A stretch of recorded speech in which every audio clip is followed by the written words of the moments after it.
নমস্কার বন্ধুরা, তো চলে এসেছি আবার একটা মিনি ব্লগের সাথে। আর দেখো এখানে আমি, মা, জেম্মা সবাই মিলে বিকালে ঘুরছিলাম। আর আজকে খুবই একটা স্পেশাল দিন ছিল। আজকে খুব আনন্দেরও দিন, আবার একটু কষ্ট হচ্ছে, কারণ আজকে বোনের মানে শ্বশুর বাড়ি থেকে শ্বশুরমশাই আর শাশুড়ি মা আমাদের বাড়িতে আসবে ইনভাইট করতে বোনের বিয়ের জন্য। দেখতে দেখতে আমার সেই ছোট্ট বোনটা কত বড় হয়ে গেল। দেখতে দেখতে আজ ওর বিয়ের ডেটও এসে গেছে কাছাকাছি।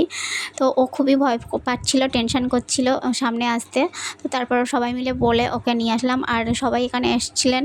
আর নেক্সট পার্টে আরও আমরা কি কি সবাই মিলে করলাম, কি মজা করলাম, সব কিছু তো শেয়ার করব। তো দেখতে থাকো ভিডিওটা। আর কেমন লাগলো অবশ্যই কমেন্টে জানিও, ভালো লাগলে লাইক করে দিও। আর এখানে সবাই বসে গল্প করছিল আর দিদির কাছে ইনভাইট করছিল, কারণ দাদুকে এখনও জানানো হয়নি। দাদু জানলে খুবই কষ্ট পাবে, ওকে খুব ভালোবাসে। তো তো সেই জন্য ওর বিয়ে এই কথাটা এখনও মেনে নিতেই পারছে না। তো দেখো সেকেন্ড পার্টে।